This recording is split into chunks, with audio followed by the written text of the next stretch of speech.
هنا صوت حزب النهضة الإريتري. هنا صوت حزب النهضة الإريتري. صوت حزب النهضة الإريتري من أجل إسقاط نظام الهجدف الشمولي وتعريته وإحلال البديل الديمقراطي الملبي لتطلعات شعبنا. هنا صوت حزب النهضة الإريتري. كما يعبر عن معاناة المستضعفين من أبناء شعبنا الإريتري. مستمعينا الأعزاء في كل مكان، أعضاء ومؤيدي حزب النهضة الإريتري أينما كنتم، السلام عليكم ورحمة الله وبركاته. من القسم العربي في إذاعة صوت حزب النهضة الإريتري، صوت النضال المستمر حتى تحقيق أهداف شعبنا في العدالة والديمقراطية، نهب بكل مواطن إريتري حر في داخل إريتريا أو خارجها أن يكون قلعة حصينة في التصدي والصمود، وصوتا مدويا بالحق في وجه عصابات النظام الدكتاتوري الإريتري الذي يعبث بمستقبل شعبنا وأرضنا.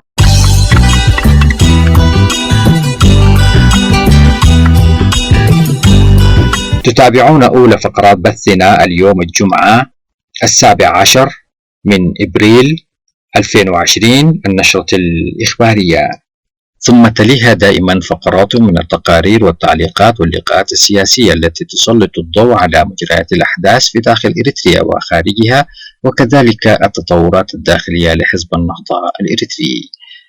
وقتا طيبا وسعيدا نتمناه لكم مستمعينا الأعزاء أينما كنتم مع فقرات بث القسم العربي في إذاعة صوت حزب النهضة الإريتري. أما الآن ندعوكم لمتابعة نشرة الأخبار وهذه عناوينها.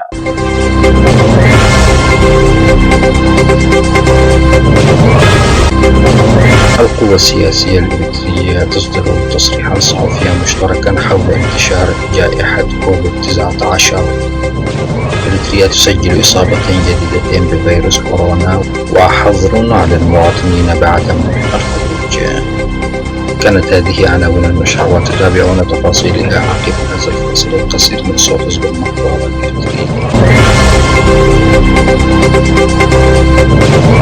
أهلا بكم مرة أخرى مستمعينا الكرام في صوت حزب النهضة الإريتري، وإليكم نشرة الأخبار. أصدرت القوى السياسية الإريترية تصريحا صحفيا مشتركا جاء فيه كان من المقرر أن تنتهي الحوارات التي انخرطت فيها قيادات القوى السياسية لعدة أشهر بعقد ملتقى في شهر مارس الماضي، إلا أن ذلك قد تعذر بسبب انتشار جائحة كوفيد-19، وواضعين في الاعتبار ما قد يتعرض له شعبنا في الداخل والخارج من مخاطر كبيرة جراء هذا الوباء المنتشر، فقد تقرر مواصلة الحوار مصحوبا بخطوات عملية في هذا السياق. وكانت القوى السياسية الإريترية بناء على تلك التفاهمات قد قامت في الأول من إبريل الجاري بتوجيه رسائل مشتركة إلى الشعب الإريتري، فضلا عن إرسال مذكرة موجهة إلى المنظمات الإنسانية المختلفة ومدير منظمة الصحة العالمية وإلى مفوض المفوضية السامية للأمم المتحدة لشؤون اللاجئين، وللتأكيد على مواصلة هذه المبادرة ودعما وتعزيزا لجهود ومبادرات طلاب العدالة من شعبنا والهادفة إلى مكافحة جائحة كورونا كوفيد-19. فإن اجتماعات قيادات القوى السياسية قرر تكوين فريق عمل يساهم في مختلف المهام المتعلقة بهذه المبادرات، ولكي تتحقق أهداف ومبتغى هذا التحرك الذي بدأ بمبادرات العاملين في الحقل الصحي، فلا بد أن يكون هناك تنسيق وتعاون بين جميع الأطراف المنخرطة في هذا العمل الإنساني النبيل.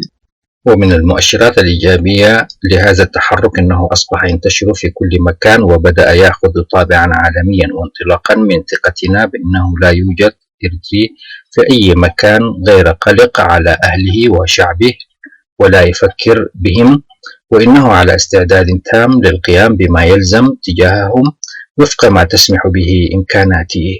فإننا سنبذل كل الجهود الممكنة من أجل توسيع وتعزيز تلك المبادرات، راجينا من الجميع الانخراط في هذا الجهد الوطني للعمل معا لحماية صحة شعبنا. فلتعش إريتريا المستقلة إلى الأبد. 1. المجلس الوطني الإريتري للتغيير الديمقراطي. 2. الجبهة الوطنية الإريترية. 3. حزب الشعب الديمقراطي الإريتري. 4. تنظيم الوحدة من أجل التغيير الديمقراطي. 5. الاتحاد الإريتري من أجل العدالة. 6. التنظيم الديمقراطي لعبر البحر الأحمر. سجلت إريتريا في 9 من أبريل 2020 إصابتين جديدتين بفيروس كورونا الجديد كوفيد-19 ليرتفع إجمالي الإصابات بالبلاد إلى 33 حالة. وأضافت العين الإخبارية الإماراتي أن وزارة الصحة الإريترية قالت في بيان إنه تم تسجيل الحالتين الجديدتين بعد إجراء فحص معملي ل20 شخصا في الحجر الصحي خلال 24 ساعة، مشيرة إلى أن الإصابتين الجديدتين لرجلين عمرهما 30 و62 عاما. وأضافت الوزارة أن الحالتين تخصان مواطنين إريتريين عادا إلى البلاد قبل حظر الرحلات الجوية. وفي 10 من أبريل 2020 فرضت الحكومة الإريترية البقاء في المنازل لجميع المواطنين لمدة 21 يوما لمواجهة تفشي فيروس كورونا. وقال وزير الإعلام الإريتري يماني قبر مسقل إن لجنة العمل رفيعة المستوى المعنية بمواجهة فيروس كورونا فرضت أمر البقاء في المنازل على المواطنين وعدم الخروج إلا في حالات خاصة مثل الحصول على الغذاء والدواء والحاجات الأساسية. بنهاية هذا الخبر مستمعينا الكرام نصل بكم إلى ختام نشرتنا قدمناها لكم من صوت حزب النهضة الإريتري.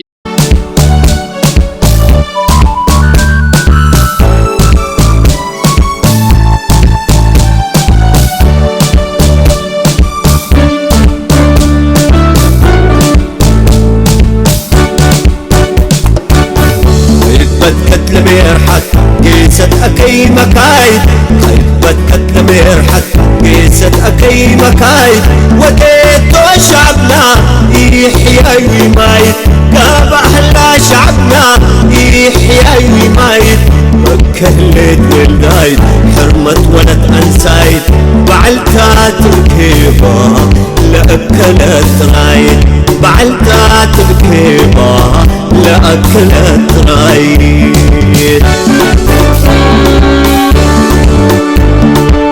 نجدد لكم التحية مستمعينا الأعزاء من القسم العربي في صوت حزب النهضة الإريتري. وفيما يلي تتابعون مقالا عده مكتب إعلام حزب النهضة الإريتري تحت عنوان القاتل الصامت كورونا يحصد الأرواح والنظام في إريتريا لا يتعاطى بمسؤولية.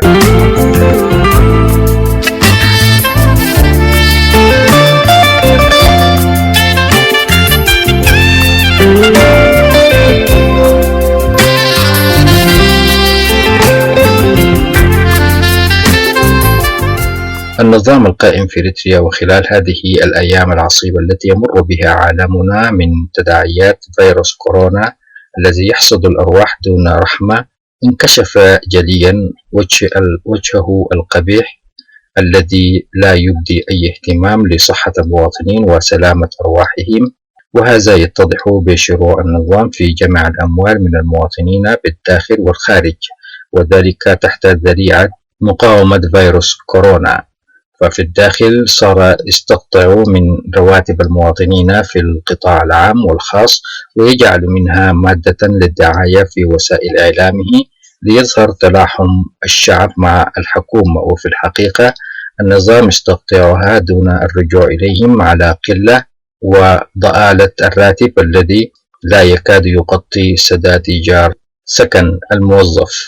ومنها انطلق للخارج حيث طلب تبرعاتهم للوقوف إلى جانب الحكومة، ولكن المواطنين الإريتريين بالدول الغربية رفضوا الاستجابة لدعوة الحكومة طلبا لتبرعهم النقدي، ليس لأنهم لا يريدون مساعدة شعبهم وخاصة في هذه المحنة التي تتطلب منهم الوقوف إلى جانب أبناء وطنهم بالداخل، وإنما فهمهم ومعرفتهم لطبيعة النظام الذي دوما يجمع الأموال تحت مختلف الذرايع والمسميات. فشعبنا من قبل دفع بالتبرعات وبسخاء لمرضى الكلى وعشاء المناضل وأسر الشهداء، ولكن في حقيقة الواقع كل تلك الأموال التي جمعت تصرف فيها النظام في تصريف مشاريع أخرى ليست لها أي صلة بما جلبت لأجله.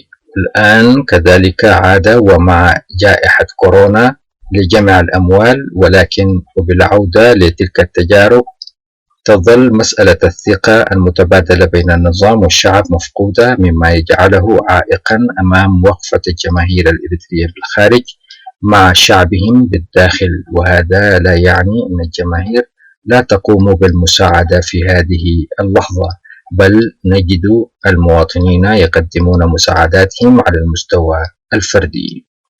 ومما يؤسف له حقا بأنه اتجه صوب من يقدر على إذعانهم وإخضاعهم لما يريد، وهم المقيمون بدول الخليج، والذين يستفرد بهم النظام دائما ويسلب أموالهم، ملوحا إنهم لا محالة سيأتون إليه مرغمين لتجديد جوازات سفرهم. ليس هذا فحسب، بل حتى إنه وفي السعودية ربط كل مصالح الأسرة الإريترية بالسفارة، فأبنائهم في مدرسة الجالية الإريترية ومن يرغبون في إرسال شحنات إلى إريتريا، كل تلك المصالح والمعاملات مرتبطة بمدى التزامهم بإنفاذ مطالب السفارة، والتي تتركز في سداد الالتزامات المالية التي لا تقبل النقاش أو المجادلة.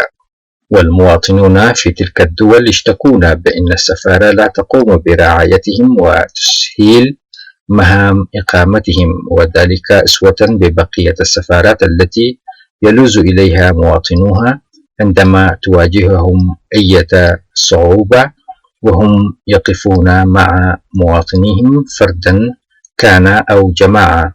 وقد اتضح ذلك جليا وخاصة في الآونة الأخيرة عندما اتخذت السعودية جملة من الإجراءات للإقامة لديها، ولم يستطع معظم الإريتريين تحمل الأعباء الجديدة، فكان السعي من مختلف السفارات لتسهيل مهمة انتقال رعاياهم وعودتهم إلى وطنهم، واتخذت ترتيبات تسهل لهم ذلك بالتعاون مع السلطات السعودية. في هذه الظروف ظلت سفارة النظام صامتة لا تحرك ساكنا، ولا تسمع أبدا من أي مواطن إريتري بأنه قد وجد مساعدة من سفارة النظام، بل على العكس يعدون الذهاب إليها يؤزم ويعقد كل شيء، فهم لا يخدمون سوى من يقوم بالوفاء بكافة التزاماته المالية بغض النظر لظروف المواطن الذي يعاني من ظروف معيشية خانقة تستحق الشفقة والحديث حول معاناتهم التي لا نهاية لها. الإريتريون في كل مجالسهم يحكون لبعضهم قصص كل واحدة منها تضع الإنسان العاقل في ذهول، مما يدعوك لتقول هل هذه سفارة دولة أم مكتب جباية؟ الإريتريون يشاهدون يوميا شاشات الأخبار وكيف إن الدول تتعاون فيما بينها ويتبادلون الخبرات والمواد الطبية اللازمة، لأن الهدف الآن هو إنقاذ ما يمكن إنقاذه من الأرواح بعيدا عن الحسابات السياسية. فالفيروس هو عدو الجميع، ومكافحته والقضاء عليه في أي بقعة من العالم صار لزاما، فإنجاز أي تقدم في مكافحته في أي بلد يعني التخفيف من وطأته في كل أنحاء العالم. الإريتريون محتارون وينتابهم القلق لرفض النظام تلقي المساعدات العينية التي جاءت من الصين، وطلب بدلا منها أن يستلمها بالدولار. في ذات الوقت يشاهدون أمريكا وهي الدولة العظمى تتلقى المساعدات من الصين وروسيا، بل هي مستعدة لتلقي المساعدات من أي جهة كانت، فهدفها هو الاستماتة في إيقاف زحف فيروس كورونا. تلك الدول العظمى رؤساؤها يتولون مواجهة الأزمة بأنفسهم، ويظهرون في الشاشات يوميا ليطلعوا مواطنيهم على الوضع وتطمينهم وطلب تعاونهم في الالتزام بكل الإجراءات والاحترازات الوقائية، مؤكدين بأنه بتعاون الحكومة والمواطنين سيتم تجاوز المحنة والتغلب على الأزمة. وأسوة بتلك الدول، لو أن النظام توجه بالنداء للمواطنين في مواجهة الأزمة وطلب منهم تقديم ما يستطيعون من المواد العينية الخاصة بالوقاية والعلاج لفيروس كورونا، لما تردد الإريتريون، ولكن ما يجعلهم يحجمون إنه لم يعلن ذلك عبر وسائل إعلامه، وفي ذات الوقت يطلب التبرعات النقدية فقط. هذا ما يجعلهم يطرحون أكثر من سؤال واستفهام. النظام من أجل مكافحة فيروس كورونا نجده يجمع الأموال من المواطنين في السعودية حتى يطرقوا أبواب بيوتهم والوصول إلى منازلهم، وذلك عبر لجان الأحياء بعيدا عن أبواب السفارة. الإريتريون وبالرغم من ظروف معيشتهم المأساوية، والعديد منهم يعيش بأوراق ثبوتية منتهي سريانها، وهؤلاء ليسوا بقادرين على الوفاء بالالتزامات التي عليهم، في ذات الوقت ليسوا بقادرين على مغادرة السعودية لأنهم لا يملكون قيمة تذاكر السفر، والعديد منهم عليهم مديونيات والتزامات، وفي ذات الوقت ليس في إريتريا ما يشجعهم على العودة. كيف لهم ذلك والمواطنون بالداخل يعيشون معاناة ليس لها نظير ولا مثيل في العالم؟ الإريتريون بالخارج لا يجدون من سفارات النظام إلا ما يزيد من مأساتهم ويعقد مشاكلهم، لأن النظام وضع بتلك السفارات منسوبي الأمن، وهم قد تم توظيفهم لمهمتين أساسيتين، وهي ممارسة التهديد والتخويف من خلال التتبع وترصد كل شيء، وفي ذات الوقت جمع المال منهم، حيث أن أي معاملة في السفارة لا يمكن أن تتم إلا بعد المخالصة من كل الالتزامات المالية. وشعبنا يدرك تماما، ومن خلال متابعته للدول والتي تطالب فيه كل القادرين للمساهمة في مكافحة هذا الخطر، شمل التجار والأطباء وطلاب كليات الطب والتمريض وغيرهم من القادرين، لأن تقديرهم للخطر كبير، ويدركون بالحاجة للبذل كل الجهود وتسخير كل الإمكانات. إذا كان هذا في الدول المتقدمة طبيا، وهي دول غنية وقوية اقتصاديا، فلا يعقل أن يفكر النظام بأنه ومن خلال جمع التبرعات من الشعب والانتزاع من قوتهم يستطيع إيقاف الزحف القاتل الصامت. كان من الأجدى بأن يكون جادا في تعاطيه للتصدي للوباء، ويعلن وبكل وضوح عن عجز في قدراته الطبية والاقتصادية، مما يتطلب تقديم الدعوة بطلب المساعدات من المواطنين أولا، ويمتد ذلك إلى الدول والهيئات. فالحفاظ على أرواح البشرية الآن هي مسؤولية دولية وليس على المستوى المحلي فقط. وقد أكد مجموعة من حملة درجة الدكتوراه الإريتريين، وهم أدرى ببلدهم وبمستوى ما يقدم فيه من خدمات طبية، أكدوا في بيان ومناشدة لهم أذاعته راديو الرينا المستقلة في 7 إبريل 2020 بأن الحكومة الإريترية تعجز عن مقاومة خطورة فيروس كورونا، وناشدوا فيه المجتمع الدولي بأن يقدم مساعدات لشعبنا بالداخل وفي أماكن اللجوء للوقاية من كورونا. وهذه خطوة مباركة ومشكورة من هذه النخب بوقفتهم إلى جانب شعبهم في هذه المحنة، استشعارا بواجبهم الوطني والذي يحتم عليهم دوما لتسخير إمكاناتهم العلمية الهائلة في تخليص الشعب من هذا النظام الجائر. فالرفض العام من المواطنين لدفع المبالغ النقدية للنظام يبين مدى البون الشاسع الموجود بين الشعب والنظام، بما يؤكد بأن النظام فاقد الشرعية ولا يتمتع بأي مصداقية، ومحاولته في التصدي لجائحة كورونا بهذا الأسلوب يوضح بجلاء بأنه لا يتعاطى مع الأمر بمسؤولية. والمجتمع الإريتري ينتظر من النظام بأنه يكون أكثر وضوحا ويطلق نداء عاما إلى الشعب الإريتري بطلب مساعداتهم عينية كانت أو مادية، وتقوم لجان لتقوم بتنظيم هذا العمل، مما من شأنه تحقيق التلاحم بين أبناء الشعب الإريتري بالداخل والخارج في هذه المحنة للخروج منها بسلام. يهو كفي كف كفي يهو كفي يهو كفي تلاواز وبشعبنا تلهيا يهو كفي تلاواز وبشعبنا تلهيا يحققكم من قيلا شهداء إريتريا وحسابها لا يترف وحسابها لا يترف رح بحاسب بكيا شهدانا هدري بدي المايا شهدانا هدري بدي المايا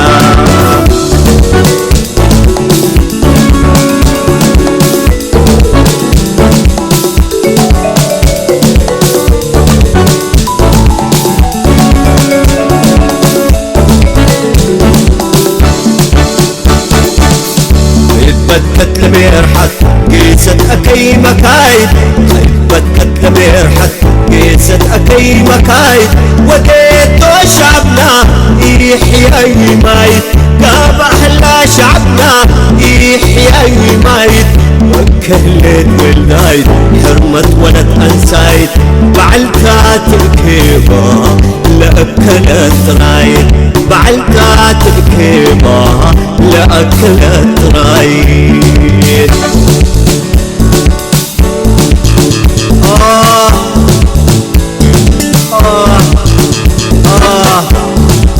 بس حزين بس حزلم شعبنا توسعات بنتسامم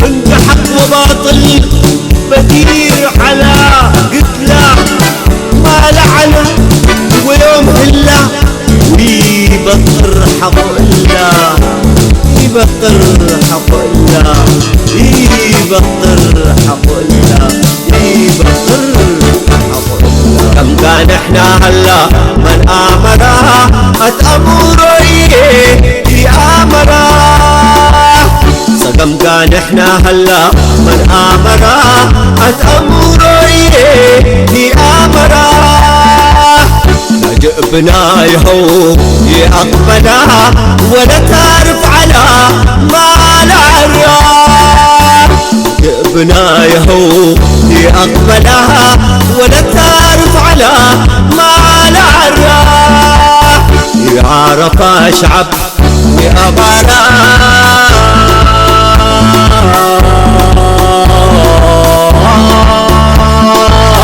قضيتنا نآمر أسرارا قضيتنا نآمر أسرارا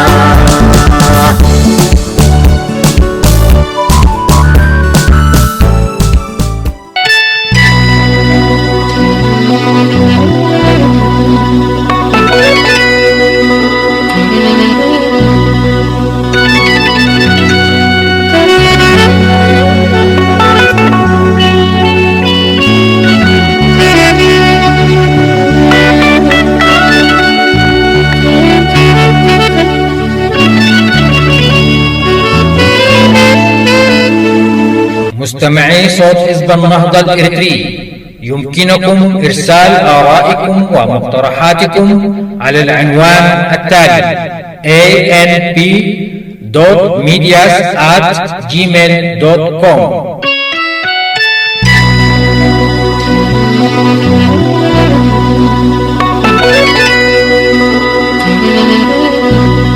كما يسعدنا مستمعينا الأعزاء أن نرد على كل مقترحاتكم واستفساراتكم بكل اهتمام وتقدير.